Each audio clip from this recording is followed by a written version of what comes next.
Inclusif. Le rendez-vous hebdomadaire d'une société plus inclusive. Inclusif, votre émission radiophonique qui traite de tous les sujets liés aux personnes porteuses de handicap. Comprendre les handicaps, élaborer les solutions inclusives, comprendre les démarches d'insertion sociale entre spécialistes, auditeurs et handicapés. Inclusif vous offre tous les samedis de 14h à 15h sur Jambo FM 91, un autre regard sur la société. Inclusif, fier d'être soi-même. Présenté par Parfait Siap.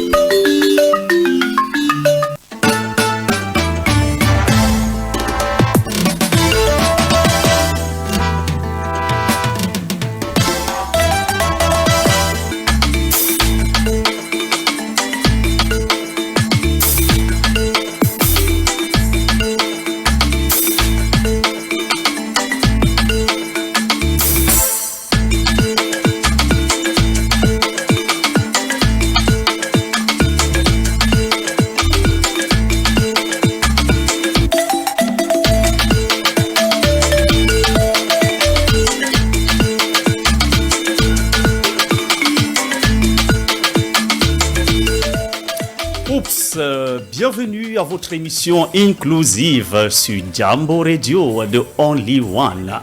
Aujourd'hui, nous avons le plaisir de recevoir Benoît Elon Guelet, leader communautaire. Il est fondateur de l'association Emergency for Development. Benoît travaille pour une santé accessible à tous et pour une meilleure inclusion des personnes socialement vulnérables. Cet après-midi, il nous partagera son parcours, ses défis, ainsi que les actions qu'il mène au quotidien pour améliorer les conditions de vie de la communauté à travers la lutte contre la poliomyélite. Mesdames et messieurs, restez avec nous, car inclusif, c'est maintenant.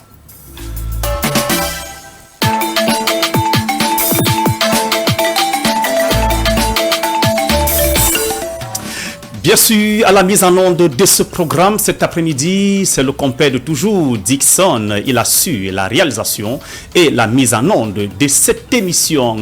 Vous nous recevez à travers nos différentes pages, Jambo officiel et ici et là-bas officiel. Parfait Siap, je suis l'homme toujours, mais alors toujours content pour vous servir cet après-midi une fois de plus. Nous allons prendre cette ponctuation musicale et retrouvons-nous derrière ceci.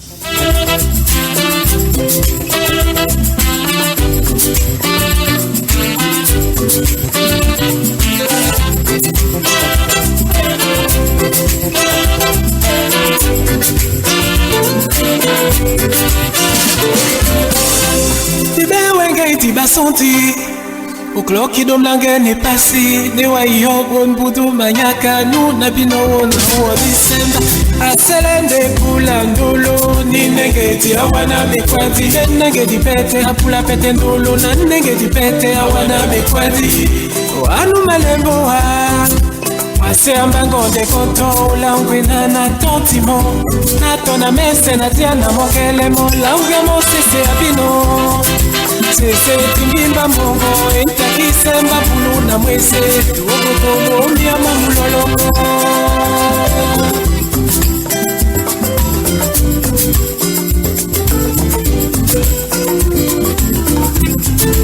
wanu maleboa wase amangonde koto la upenamba na usamo kabinde tonika na kiana mokelemo la ugamo sese abino sese nitamba mabongo enondea ekoimba mulema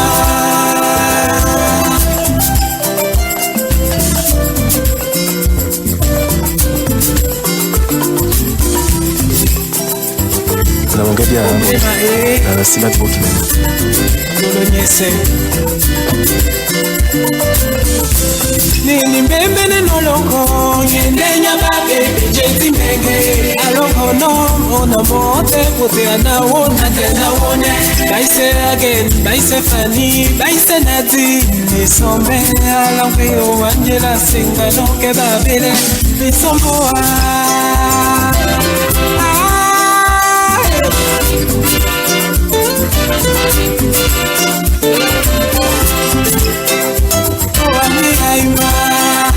Eli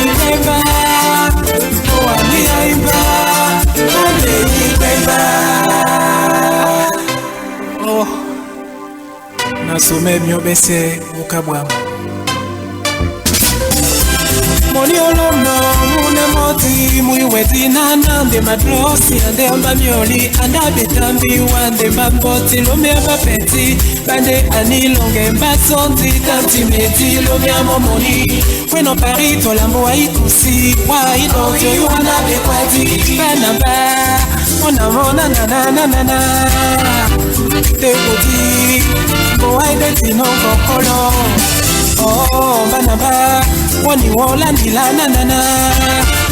Onde bodi, una buke ya topo bravo, kaboto.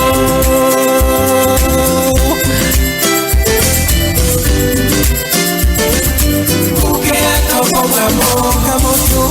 Moni olo no, ni newoki, muikoki nana de matila. Bebe pesanja, beto nyongo pekada. Ome akotitamba, lone mwangembea. Anyono kwata mwimba, madal mwanga ilwanga itaba. Banamba, mona na. Deboti, udongi mubangi notongo na kem. Oh banamba, woni wola nila nanana. Onde boti, amende no bela bola jo. La bola jo.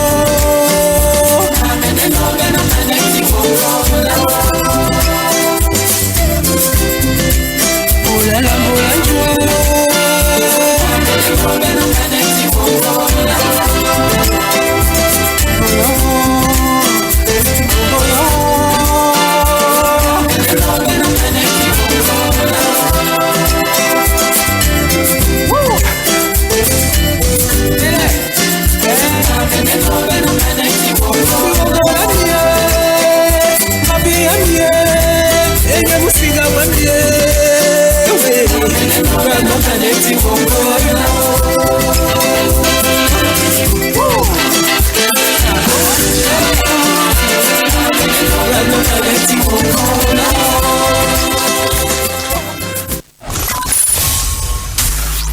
Inclusif.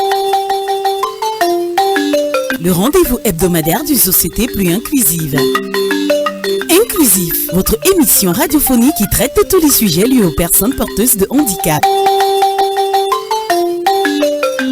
Comprendre les handicaps, élaborer les solutions inclusives, comprendre les démarches d'insertion sociale entre spécialistes, auditeurs et handicapés. Inclusif vous offre tous les samedis de 14h à 15h sur Jambo FM 91 un autre regard sur la société. Inclusif, fier d'être soi-même. Présenté par Parfait Siap.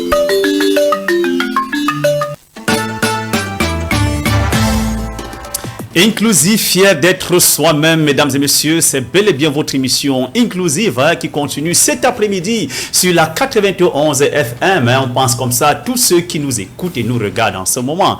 Big up comme ça à la jeunesse centrale Bangoulab de Douala. Un grand big up à sa majesté, j'ai nommé Yonke Jean-Marcel, la majesté, le roi de Bangoulab, il nous écoute en ce moment. Bonsoir papa, bon après-midi à toi. Alors, mesdames et messieurs, sans plus tarder, nous sommes installés dans ce studio. Je vais comme ça nous présenter nos invités. Je vais commencer. Mais Mouto, est-ce qu'on a encore besoin de te présenter? Dis-moi toi aussi. Dis bonjour aux invités. Bonjour à tous les invités. Oh là là, dis encore. Bonjour à tous les invités. Bonjour à tous les invités. Oh là là, est-ce que les invités ne comprennent pas ça? Alors Mouto, comment ça va la semaine, ça a été? Or, ça va très bien. La forme, ça se voit. Hein? Bien sûr. Toujours dans la nière, la perche, le week-end en plus. Bien sûr, après on peut un peu s'égoulaner le corps. C'est encore en plus un samedi soif. Voilà. Bon. Alors, lui, c'est Benoît Elonguele que j'ai annoncé en début de cette émission. Bon après-midi, Benoît. Bon après-midi, Parfait, et bon après-midi, Mouto. Merci pour l'amitié que vous me faites, vous m'invitez ici dans votre plateau pour la première fois, je veux dire. Et je dis bonjour aussi et bon après-midi aussi à tous vos millions, j'imagine, d'auditeurs qui nous suivent sur la 91.0. Merci à toi, Benoît, d'avoir accepté notre invitation. C'est un plaisir, c'est votre maison. Vous pouvez y revenir quand et comme vous le voulez. Jambo Radio est ouverte. Hein? C'est une radio pour tout le monde, la radio du peuple. Alors, sans plus tarder, Mouto, c'est quoi le thème retenu pour cette édition. Le thème retenu pour cette émission, promotion d'une santé communautaire, égalitaire et accessible. On reprend. Promotion d'une santé communautaire, égalitaire et accessible. Voilà, mesdames et messieurs, voilà ce sur quoi nous allons échanger dans la deuxième partie de ce programme. Mais avant ceci, nous allons d'abord prendre ce magnifique portrait qui retrace le parcours non seulement scolaire, académique et même professionnel de notre invité. Mouto Tekam nous a prêté sa magnifique voix. Écoutons ça et retrouvons-nous juste derrière. Né le 14 février 1991 à Douala, la capitale économique du Cameroun, Elonguele Benoît a grandi dans cette ville dynamique où il a acquis ses premières bases éducatives et sociales. Son parcours scolaire est marqué par une soif de connaissances et une détermination à aller au-delà des simples exigences académiques. Après avoir obtenu son certificat d'études primaires à l'école Saint-Charles-Louanga, il poursuit ses études secondaires au lycée d'Aqua où il décroche son baccalauréat, un précieux sésame qui lui ouvre les portes de l'université. Sa passion pour le droit l'amène à l'université de Douala où il décroche une licence en droit public. Ces années universitaires furent pour lui un tremplin non seulement pour se forger une solide formation juridique, mais aussi pour cultiver ses qualités de leadership et son engagement communautaire. Loin d'être un étudiant comme les autres, Benoît a toujours eu une vision claire de l'impact social qu'il souhaitait avoir. Très tôt, il a compris que ses études en droit étaient plus qu'un simple moyen d'accéder à une profession, elles étaient un outil puissant pour défendre les droits des plus vulnérables. Son engagement dans le domaine juridique s'est particulièrement focalisé sur les droits des personnes socialement vulnérables et l'accès universel à la santé, des questions au cœur de ses préoccupations. En 2015, il fonde l'association Emergency for Development. L'objectif de cette association est de favoriser l'insertion sociale des jeunes avec une attention particulière pour les personnes handicapées. Par le biais de cette association, il milite activement pour l'égalité des chances et la promotion des valeurs citoyennes. Son rôle dans cette structure lui permet de sensibiliser et d'informer les populations sur leurs droits, notamment en matière de santé et de lutter contre les inégalités sociales. En tant que président du point focal de l'aire de santé de Bonamoussadi, dans le district de santé de Mangué, il travaille sans relâche pour améliorer l'accès aux soins et sensibiliser les communautés à des questions de santé publique essentielles. L'un de ses combats les plus importants est l'éradication de la poliomyélite, une maladie dévastatrice qui engendre les handicaps irréversibles. Dans le cadre de cette mission, il se sert de ses connaissances juridiques pour servir et valoir ce que de droit.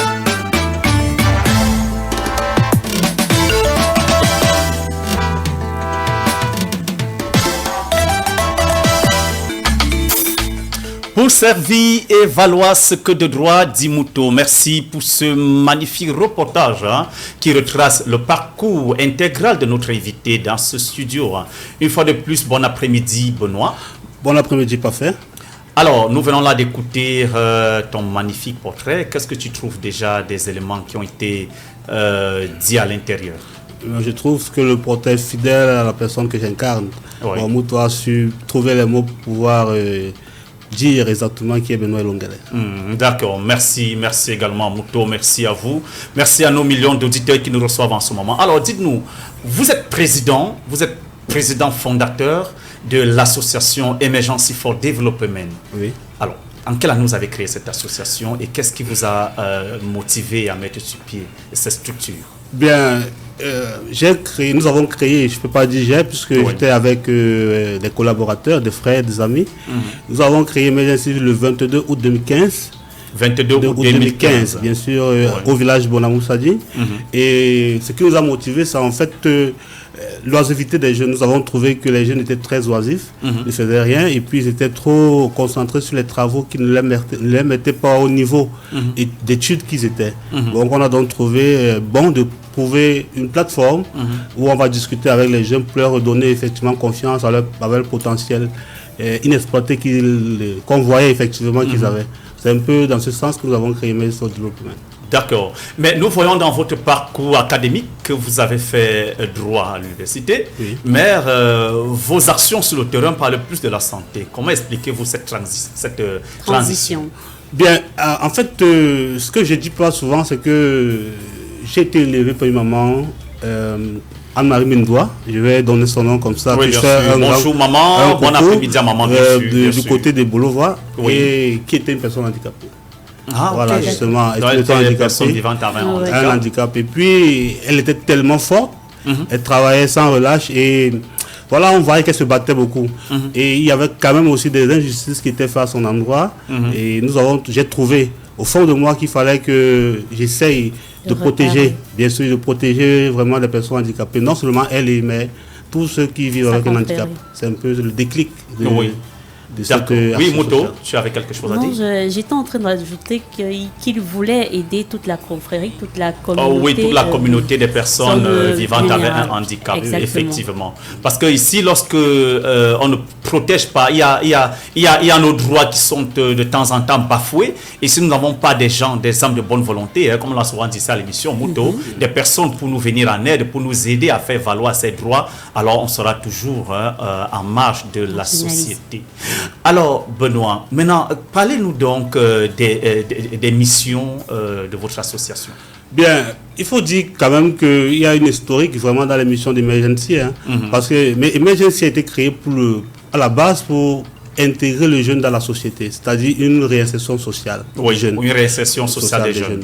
Bien, mais avec l'avènement du Covid-19 en 2019, on a vu qu'il fallait orienter en fait les missions dans le plan de la santé et la santé communautaire. Parce qu'en fait, on était surpris tous par Covid-19. Voilà, on n'a pas eu des alertes épidémiologiques. Et on s'est rendu compte que ça nous a frappé, ça nous est arrivé dans la figure. Et puis, on n'a pas pu anticiper sur ces choses-là. Il fallait qu'on concorde des petits médicaments traditionnels pour pouvoir pallier justement au Covid-19. Bien, Emergency a donc trouvé bon de pouvoir orienter effectivement son but dans la surveillance épidémiologique, les droits à la santé, surtout les personnes vulnérables, effectivement et puis l'éducation sociale des jeunes. Voilà un peu les missions actuellement des Emergency for Development. Les missions de base, on peut dire. Les missions de base, le fondement maintenant des Emergency for Development depuis 2019 sont celles que je viens de vous énoncer. Alors, et dans vos actions, quel est l'apport que vous avez déjà apporté aux personnes vivant avec un handicap? Bien, ce que je veux dire, c'est que Emergency, déjà, par son nom, c'est une association communautaire. C'est-à-dire qu'elle renferme toutes les communautés, toutes les couches sociales également. Emergency for Development. Bon, maintenant, ce qu'on apporte, vous voyez que dans le portrait de Mouto, elle a bien tracé que je suis point focal communication à l'hôpital Bonamoussa dit.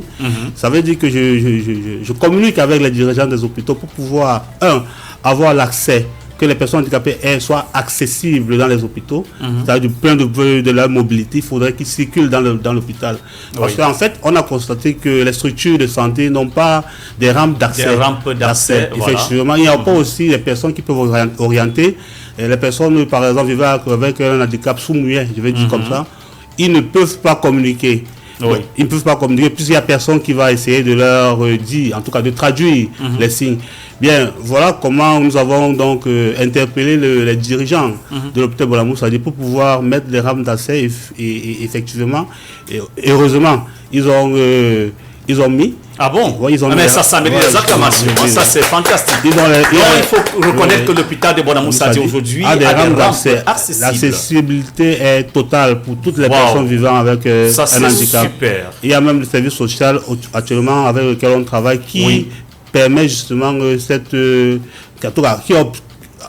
prise en compte, cette prise en charge de la personne en situation de handicap dans le domaine sanitaire. Bon, mais je le dis pour le regretter, en fait, pour dire que tous les autres hôpitaux ne respectent pas effectivement cette structuration-là. Donc, j'interpelle comme ça les autorités publiques de pouvoir soit imposer, je peux dire ça comme ça, n'est-ce pas, que la personne de mettre un accent particulier justement, que tous les centres hospitaliers puissent avoir effectivement les rampes d'accès pour une mobilité totale des personnes vivant avec un handicap. Naturellement, Mouto.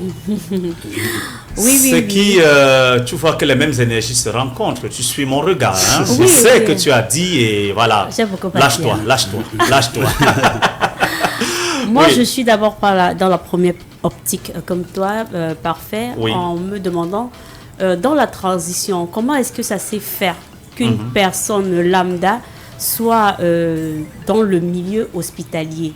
Est-ce que ça a été facile? Ce sont des partenariats? Vous avez fait des formations? Ça, c'est ma première question.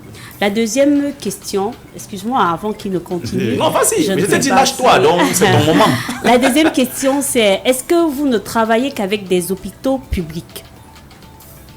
Est-ce que vous ne travaillez qu'avec des... C'est-à-dire que pour l'instant, est-ce que cette circoncision, ce n'est qu'avec le public? Si oui, pourquoi ne pas étendre? Bien, déjà, pour la première question, je vais dire quoi? Ça a été d'abord un partenariat. Déjà, ça a été un partenariat peu... Vous savez que depuis quand même beaucoup d'années, il y a ce qu'on appelle les structures de dialogue, qu'on appelle des comités de santé dans les hôpitaux publics, Oui. qui sont représentés par les communautaires, effectivement. Et Emergency for Development a eu la chance, n'est-ce pas, d'être dans une structure de dialogue qu'on appelle le COSA de Bonamou-Sadi, où je suis actuellement même le président. Et bon, ça nous donne la latitude de pouvoir discuter directement avec les dirigeants des hôpitaux publics. Oui. Parce qu'en fait, c'est là où le citoyen doit trouver son réconfort, vraiment dans le public. Et justement, ça a été pour nous l'occasion véritablement de travailler avec le district santé de Bangué, qui nous a ouvert les portes, qui nous a accueillis comme des enfants et qui trouve que la mission qu'on porte est une mission loyale. Et voilà, c'est pour ça que nous essayons de travailler dans tout. Actuellement, nous travaillons dans tous les actions de santé publique, dans toutes les campagnes que le ministère organise en faveur de la personne handicapée ou alors la personne normale. Vraiment, nous travaillons avec le district santé de Bangué. Que je fais même déjà un coucou au directeur, en tout cas au chef du district, Dr Nanga. Ne pas hésiter surtout de faire des coucous, ça permet de les encourager et de Bien ne sûr. surtout pas Oui. d'encourager les autres à suivre le bon exemple. Oui. Oui. Bon, maintenant, pourquoi c'est seulement avec le public? Vraiment, il faut le dire pour le regretter. L'accessibilité dans le privé est souvent compliquée, pour dire ça comme ça. Parce qu'en fait, ce sont des promoteurs de santé qui se battent avec leurs propres fonds et ils n'ont pas toujours les moyens. Ils n'ont pas toujours les moyens pour pouvoir obéir effectivement aux normes. Vraiment pour de la société. voilà, construire avec des rampes d'accès, tout ça là. Bon, mais sinon, merci pour le clin d'œil que vous me faites là-dessus. On va essayer de se pencher et puis discuter avec eux, voir comment dans une large mesure on va essayer d'améliorer l'accessibilité des personnes handicapées dans les hôpitaux privés. Alors, à partir de ce que vous dites, Moto, si vous me permettez, Oui. pensez-vous vraiment que c'est un moyen, c'est pour des raisons financières que ces promoteurs de centres hospitaliers ne pensent pas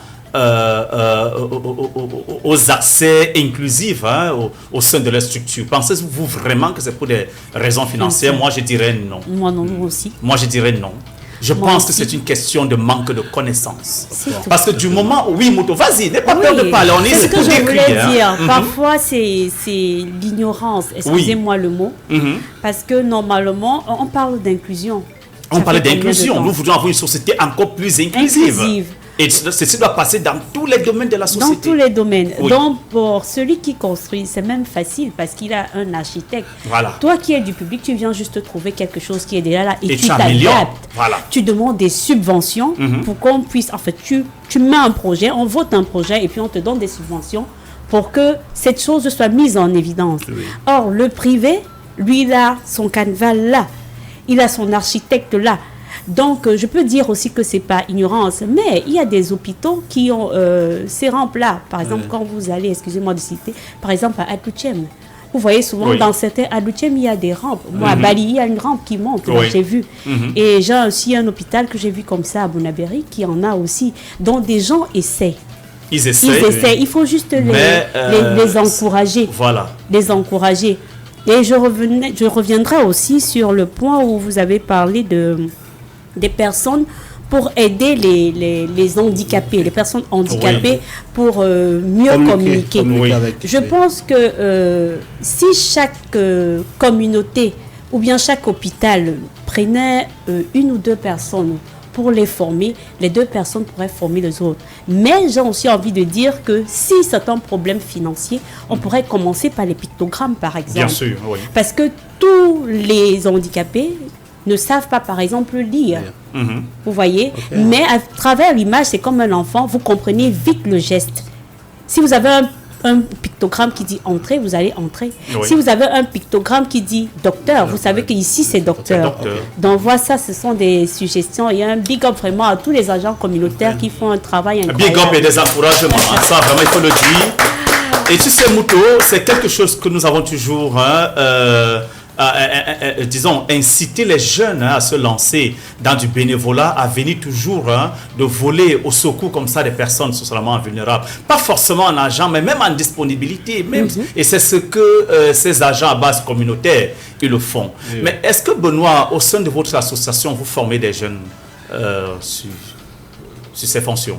Oui, nous formons des jeunes, effectivement, parce que nous formons des jeunes à l'association, nous formons des jeunes à l'hôpital, nous formons des jeunes à chaque fois qu'il y aura une campagne pour les préparer en fait sur le terrain de la sensibilisation et de l'approche. Vous voyez, l'approche n'est pas la même pour une personne handicapée qu'une personne normale. L'approche n'est pas la même dans une communauté que dans une autre. Vous voyez un peu, bon, il y a les canaux de communication que nous essayons, n'est-ce pas, d'élaborer pour pouvoir, des messages essentiels que nous essayons d'élaborer pour que la santé communautaire qui va sur le terrain puisse communiquer et qui puisse vraiment communiquer avec la personne donc pour que le message passe vraiment, c'est-à-dire communique terre à terre, comme on dit. Justement. Et il ne serait pas bon que tout ceci reste seulement dans le domaine sanitaire, même pour l'accès dans les supermarchés, que ce soit le cas. Parce que oui, effectivement, je sais de quoi je le dis. Voilà. Nous, les personnes en situation de handicap, on ne doit pas s'aligner lorsqu'on se rend dans un supermarché. On a la priorité. Il y a les personnes en situation de handicap, les personnes âgées et les femmes enceintes. Oui, j'ai même envie de dire qu'il y a une loi de 1983, du décret, la loi de 83/13 du 21 juillet 83, qui relative à la protection des personnes handicapées, qui fait de la personne handicapée une préoccupation nationale. C'est-à-dire qu'en fait, tout le monde devrait avoir un regard vraiment d'amitié, un regard pas de compassion, je veux dire, mais un regard effectivement on peut dire ça comment, le patriotisme, envers la personne handicapée. Donc même dans les supermarchés, moi-même j'ai vu, vous voyez une personne handicapée qui est là, qui fait acheter un produit, les autres, il est sur le fil d'attente. Au lieu qu'on le laisse passer pour pouvoir payer, et on a perdu en fait tout cette. Mais aussi en même temps, nous-mêmes les personnes en situation de handicap, on ne doit pas ignorer nos droits. La Bible le dit, mon peuple périt faute de connaissance. Pas plus tard que hier, je ne vais pas citer le nom du supermarché, je faisais quelques achats. Et puis, j'arrive là, on veut me faire attendre. Je dis, non mais tiens, je suis handicapé, je ne dois pas m'aligner. Et la servante faisait genre, elle ne comprenait pas, pourtant elle m'écoutait très bien. Mais quand j'ai parlé 2-3 fois, c'est ceux-mêmes qui étaient dans la salle qui ont dit, madame, vous ne vous occupez pas du monsieur, ne nous servez plus. Voilà. Donc vous voyez qu'il y a également cette connaissance que nous, les personnes handicapées, on ne dit pas d'être belliqueux, non, c'est pas ce qu'on dit, mais de savoir réclamer, de savoir dire que bon voilà, s'il vous plaît, je suis en situation de handicap, je ne dois pas m'aligner, c'est tout à fait compréhensible. Oui, Mouto, tu avais quelque chose à dire? Non, je t'écoutais favorablement. Ah d'accord. Non seulement les personnes handicapées, je veux dire, les femmes enceintes aussi. Mais les femmes enceintes, les personnes âgées, bien sûr, ils doivent être prioritaires. Oui. Alors, nous allons entrer à présent, Mouto, dans la phase de la poliomyélite. C'est quoi la poliomyélite, Benoît? Bon, terre à terre, c'est quoi la poliomyélite? On dit la poliomyélite est l'état d'un enfant qui marchait normalement, qui utilisait normalement ses membres et que subitement a perdu l'usage de ses membres. C'est-à-dire que c'est une paralysie flasque aiguë. C'est-à-dire que le membre devient flasque et inutilisable. L'enfant devient donc, dans ce cas-là, une charge pour la famille et une charge pour la nation tout entière. Donc voilà, c'est une maladie irréversible. Donc le seul moyen de prévention contre la poliomyélite est la vaccination. Ah, c'est le vaccin. C'est le vaccin. Bon, il y a ces 2 gouttes dans la bouche de l'enfant pour justement le vacciner. Bon, je crois que toutes les femmes qui accouchent, n'est-ce pas, à la naissance, les enfants reçoivent la première dose polio et ainsi de suite. Compte tenu du calendrier de vaccination, ils vont recevoir les autres doses progressivement. Mais vous êtes sans ignorer que dans notre pays, on a peur même des vaccins. Monsieur Elonguele, on a peur des vaccins. On se dit, on doit empoisonner nos enfants. On les cache dans les barrières, ne sortez pas. Il faut le dire pour le regretter aussi, pas fait. Vous voyez, la crise Covid-19, je crois que la peur vient après Covid-19. Même avant Covid-19, peut-être que c'était pas encore répandu. Non, justement, avant Covid-19, les campagnes de vaccination, j'ai observé, se faisaient très bien. Mais après Covid, et les médias, disons, sociaux, vraiment avec ventilé beaucoup de choses sur le vaccin Covid, qu'on a cru à un moment donné que tous les vaccins au Cameroun sont des vaccins empoisonnés qui vont tuer les enfants et consorts. Mais vraiment, j'interpelle les populations de faire confiance à l'État, de faire confiance à la médecine et vraiment de vacciner les enfants. Vraiment, pas plus tard que hier, j'étais en activité de santé communautaire. J'étais dans un quartier qu'on appelle Mbagna, où on a pu retrouver les enfants manqués. Effectivement, contre la vaccination, on a pu les rattraper sur le terrain. Et on a orienté aussi certains dans le centre des hôpitaux comme à l'UTM ou Bonamoussa, excusez pour la publicité. Bien sûr. Et à dehors du vaccin moto, est-ce qu'il n'y a pas un autre moyen préventif?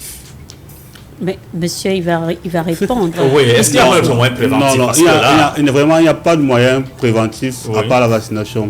Et nous avons, disons, 4 maladies.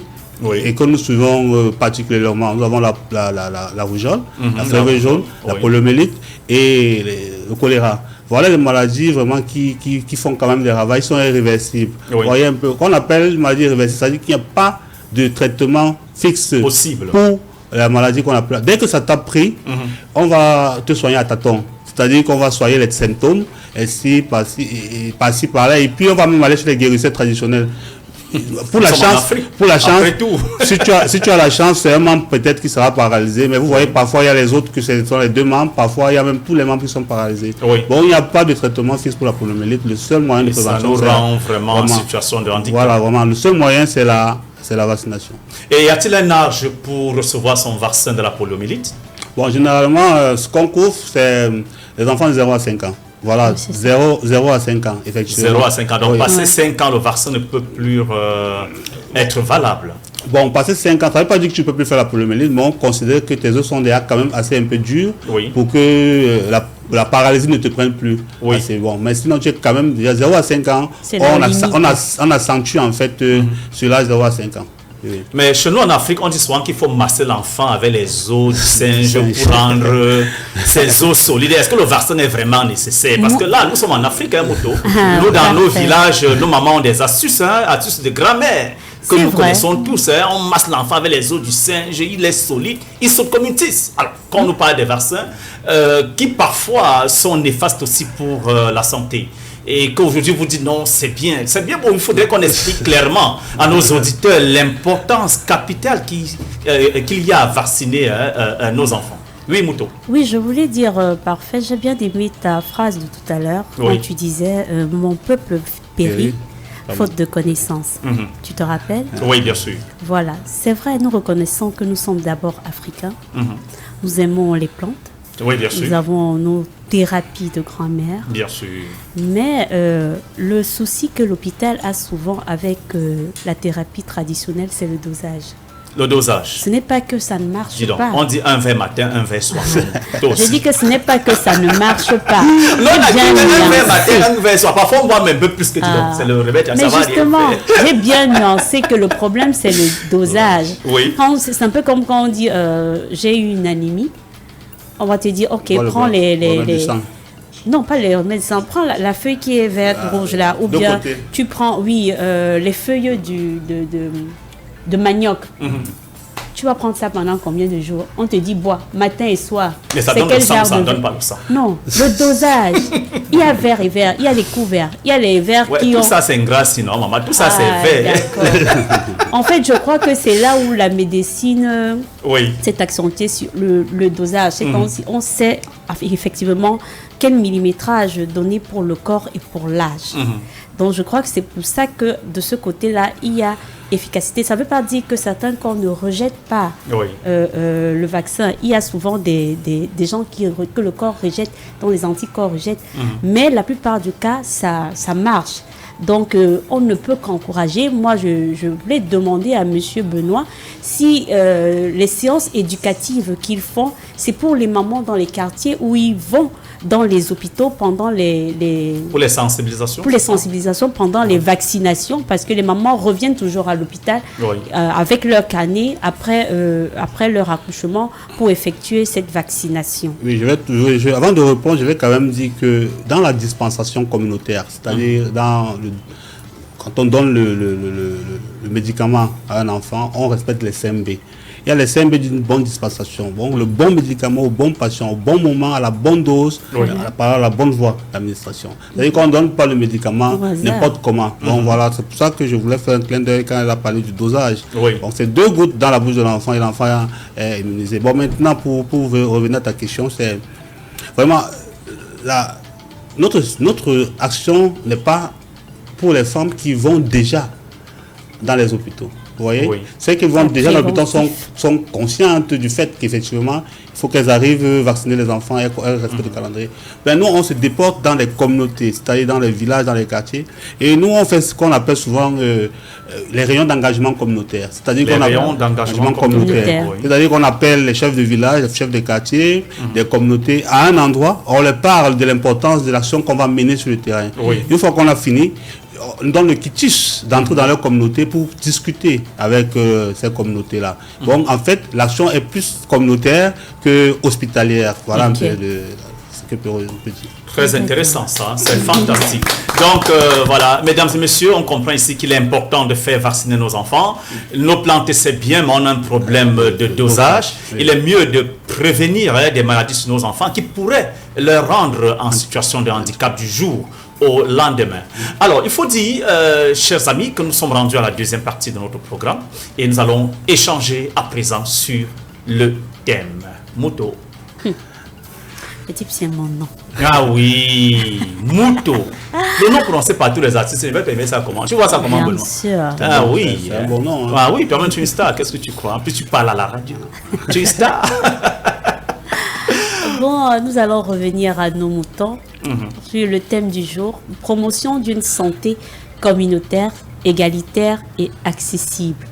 Promotion d'une santé communautaire, égalitaire et accessible. Je pense qu'en gros, on a élucidé ce mystère tout au long de l'émission, depuis qu'on a commencé, parce qu'il y a des mots qui interpellent. La promotion, promouvoir, aller vers. Aller vers. La communauté, comme on dit, c'est une concentration de personnes dans des espaces précis. Vous voyez un peu. Donc, ils vont vers ces pressions. Et maintenant, on dit égalitaire et accessible. Et accessible. Tout le monde au même niveau. Tout le monde a droit aux mêmes choses. Ils ont accès aux mêmes choses, que ce soit les personnes valides, handicapées, vulnérables, c'est-à-dire mères enceintes, vieillards, tout ce que ça comporte. Tout doit être équitable, égal. Vous voyez? Donc, et c'est pour ça que leur action est noble, parce qu'il n'y a pas de discrimination. Personne ne se sent lésé. Non. Puisqu'on se bat surtout, on met plus d'accent sur ceux qui sont vulnérables. Effectivement. C'est ça qui est bien, parce qu'on sait que c'est un côté qui est biaisé. Donc, on les accompagne en disant, vous n'êtes pas seul, on va vous aider. Voilà. Certes, ça va lentement, mais on va y arriver. Bien sûr. Progressivement, on va y arriver. Bon, c'est tout ce que moi j'avais à dire sur ce joli thème que vous avez choisi. Merci. Bon, cette fois-ci, je vais dire Christelle. Ah, d'accord. J'ai pas dit Mouto, mais j'ai dit plutôt Christelle. Alors, Benoît, en quoi vous interpelle-t-il ce thème? Bien, parfait, il faut comprendre qu'il y a des communautés qui ont leur façon de gérer la santé. Vous comprenez? Il y a des communautés qui gèrent aussi leur santé d'une certaine façon. Bon, en tout cas, la santé, l'approche est, vous avez parlé tout à l'heure des cocottes de maman, des vieilles, voilà. Nous avons par exemple notre communauté du Nord, par exemple. Ils ont une façon de faire, vous voyez? Il y a une communauté par exemple du Sud qui a une façon de faire. Vous voyez, bon, donc l'approche communautaire est donc d'aller, vous voyez, vers cette communauté-là, et comprendre la sociologie, essayer maintenant de l'adapter avec la médecine. Et vraiment, il ne faut pas croire que les médecins eux-mêmes ne sont pas au courant des pratiques qui sont faites dans les communautés. Parfois, vous arrivez dans un hôpital pour le massage, il vous réfère même chez un guérisseur traditionnel qui sait bien masser. Vous voyez un peu. Bon, la santé communautaire, en fait, c'est l'ensemble des actions qui sont menées dans une communauté pour le bien de la santé. Vous voyez un peu, ce n'est pas... on n'impose pas une santé européenne. Effectivement, il y a une santé africaine, il y a une médecine africaine, je veux dire. Voilà. Donc, c'est en fait ça que nous, on essaie, n'est-ce pas, d'encadrer, mais vraiment qu'il soit adaptable et qu'il soit accessible à tout le monde. Donc, ça ne sert à rien que vous connaissez, par exemple, comment on soigne une maladie. Par exemple, le médecin peut venir vers vous, par exemple. C'est aussi ça l'égalité. Bien sûr. Ouais, c'est aussi ça l'accessibilité. Le médecin peut venir vers vous pour dire, maman, s'il vous plaît, comment est-ce qu'on peut faire pour cette maladie-là? Vraiment, c'est à vous, la communauté aussi, de vous ouvrir. Voilà, comme l'hôpital s'ouvre effectivement à vous. C'est un peu ce que je peux dire dans ce sens-là. Nous vous disons merci pour votre contribution et nous allons continuer nos échanges. Parlez-nous à présent des projets de votre association. Bien, vraiment, je veux dire merci déjà, Parfait, pour, encore une fois de plus, pour cette occasion que tu me donnes de parler de Emergency for Development. Bien, Emergency for Development actuellement est en train de s'organiser autour de son assemblée générale qui va se tenir d'ici peu, en attendant que le comité d'organisation effectivement finisse vraiment le travail qui est le leur. Bien, nous avons pour projet effectivement de nous engager dans un projet qu'on appelle I Am Citizen. I am citizen. Je suis citoyen. Oui, je suis citoyen. Justement pour éduquer les populations sur leurs droits et devoirs. Oui. C'est donc pour éduquer les jeunes sur le droit, vraiment qu'ils ont effectivement le droit de vote. Et nous sommes engagés depuis quelques jours déjà avec dans le projet Together, qui est un projet initié par la Friedrich Ebert et accompagné de l'ONG Monde Avenir, avec qui on travaille sur l'éducation. Un coco comme ça, l'ONG Monde Avenir, que nous aurons d'ailleurs l'occasion d'avoir dans ce studio. Voilà. Avec nous discutons avec eux, nous travaillons avec eux dans ce sens-là. Mais sinon, Emergency se prépare vraiment à son projet Am Citizen et l'organisation de l'Assemblée générale. Voilà en fait à court terme les deux projets qui sont imminents. Voilà, c'est un peu ça. Et des projets à long terme Non, vraiment Emergency à long terme a envie d'être cette plateforme où les jeunes se sont à l'aise, où les jeunes trouvent voilà, gain de cause. J'ai oublié de mentionner quelque chose. Emergency, ce n'est pas une association où on vient payer, par exemple, les frais d'adhésion. C'est une association qui vient encadrer les jeunes et puis les trouve un petit travail, un petit boulot à faire pour qu'ils puissent être autonomes. En fait, c'est ça le but d'Emergency. Fantastique. Au-delà de ce qu'on fait, c'est le travail que nous faisons dans le fond. Parce qu'en fait, le jeune a besoin de peu de moyens pour pouvoir se prendre en charge. Vous voyez un peu, c'est un peu le côté entrepreneuriat d'Emergency for Development. Bon, notre idéal serait de voir vraiment toute cette communauté de jeunes intéressante, qui fait des bonnes choses, qui croit en elle, qui a une vision de solidarité, vraiment une vision du communisme, de vivre ensemble, sans toutefois faire une égalité sociale. Voilà en fait la vision globale d'Emergency. Alors, puisque vous parlez de sans frais d'adhésion, quels sont donc les critères de sélection des jeunes? Quel est le jeune qui peut être membre de votre association? Le jeune qui peut être membre d'Emergency, c'est le jeune qui a atteint l'âge de 20 ans, effectivement, qu'il soit handicapé, qu'il soit ou pas, il peut venir à Emergency for Development. Et nous le trouvons effectivement quelque chose à faire dans le cas du possible. Ou alors nous le mettons dans les activités qu'Emergency organise, parce que les activités que le ministère de la Santé publique organise, parce que ces activités sont rémunérées. Nous croyons qu'à un moment donné, lorsqu'il a ses frais, lorsqu'il a un peu d'argent, il peut contribuer également à attirer d'autres jeunes. En fait, le but d'Emergency, c'est de transmettre des valeurs. Ce n'est pas, d'amasser de l'argent. S'il y a des partenaires qui viennent nous aider dans ce sens-là, oui, c'est bienvenu. Mais s'il n'y a pas de partenaire, vraiment, nous, on veut transmettre des valeurs citoyennes, des valeurs d'éducation, de solidarité, d'entraide. En fait, ça. Vous avez combien de membres en ce moment? Bien, vraiment, Emergency a 42 membres. 42 membres et plus de 60 sympathisants. Plus de 60 sympathisants. Et les sympathisants ainsi que les membres sont toujours attendus? Oui, bien sûr, nous ouvrons la porte à tout le monde. Handicapés ou personnes valides. Il faut d'ailleurs rappeler à nos millions d'auditeurs que vous-même, vous n'êtes pas en situation de handicap, vous êtes une personne valide. Voilà, bien sûr. Mais vous avez l'approche inclusive dans toutes les activités que vous menez sur le terrain. Alors, comment on fait pour vous contacter? Bien, je réponds au 691 12 71 71. Doucement, freine. On va reprendre. Voilà. 691 12 71 71. Le mot est facile. Ça, c'est le mot des gens qui ont l'argent. 691 12 71 71. Facebook. Facebook, nous avons une page Emergency and Development. Emergency and Development sur Facebook. Oui. Voilà, c'est un peu ça. Nous avons une boîte mail aussi que je vais communiquer peut-être à Parfait tout à l'heure. D'accord. Et la localisation. Voilà, et vous êtes situé où? Nous sommes situés à la chefferie du village Bonamoussadi, à quelques mètres de l'hôtel Hibiscus, avant le terminus Bonamoussadi. Quand vous arrivez à l'hôtel Hibiscus, peut-être 200 mètres, dans la chefferie du village Bonamoussadi, c'est là où l'émergence est passée. Okay. D'accord, merci pour toutes ces informations. Nous allons vous souhaiter bon vent, beaucoup de réalisations au sein de votre association, et que les jeunes n'hésitent surtout pas de vous contacter, de venir à Emergency for Development dans le but de bénéficier d'une insertion sociale. Alors, Mouto. Encore Mouto. Présente. Ouais, encore Mouto. Présente, oui. Parfait Siapo. Dis-nous alors ton mot de fin, conseil, tout. Lâche-toi. C'est ton moment. C'est mon moment. Oui. J'aimerais tirer un coup de chapeau à Monsieur Benoît, parce qu'on ne voit pas beaucoup les jeunes s'aventurer dans ce genre d'action. C'est souvent des personnes d'un certain âge ou bien des personnes du paramédical qui veulent un peu s'insérer dans les organismes internationaux. Oui, internationaux, pardon. Donc, je salue l'action.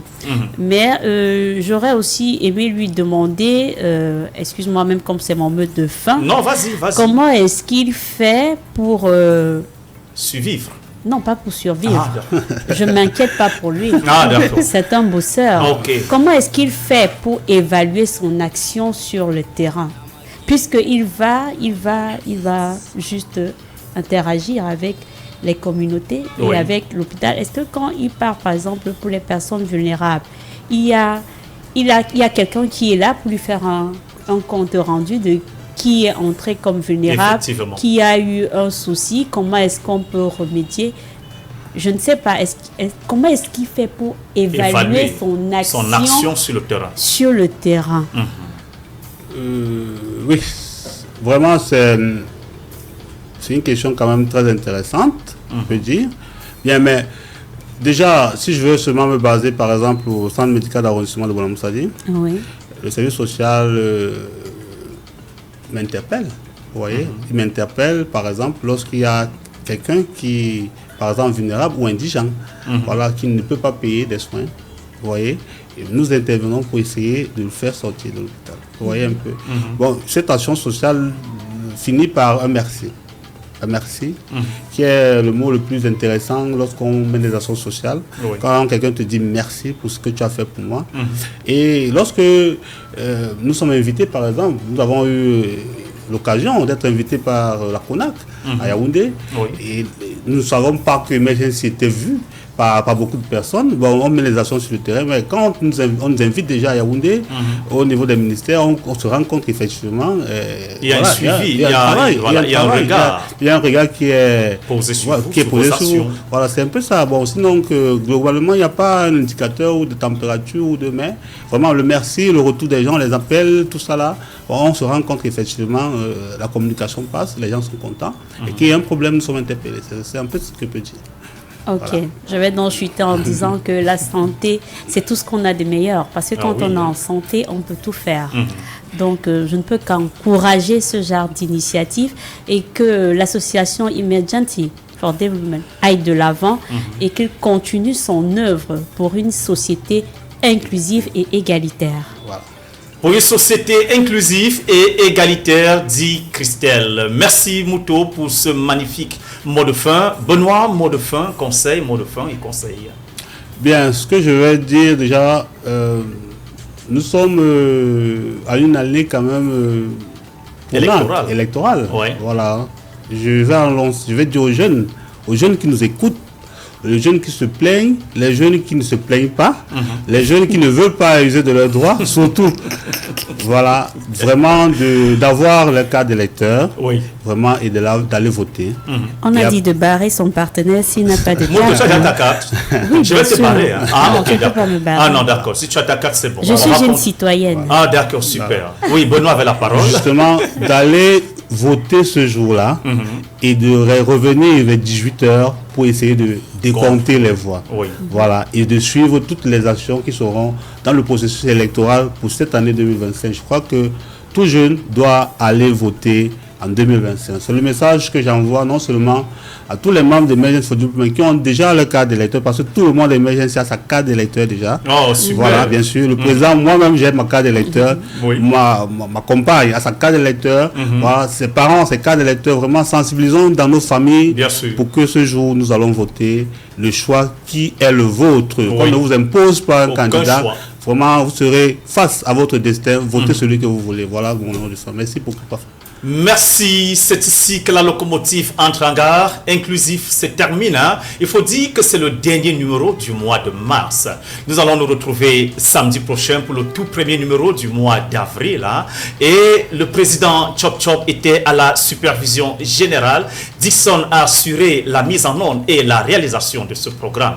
Parfait Siap, je suis l'homme, ne l'oubliez pas, toujours content, jamais de soucis. Bon samedi et à samedi. Big up.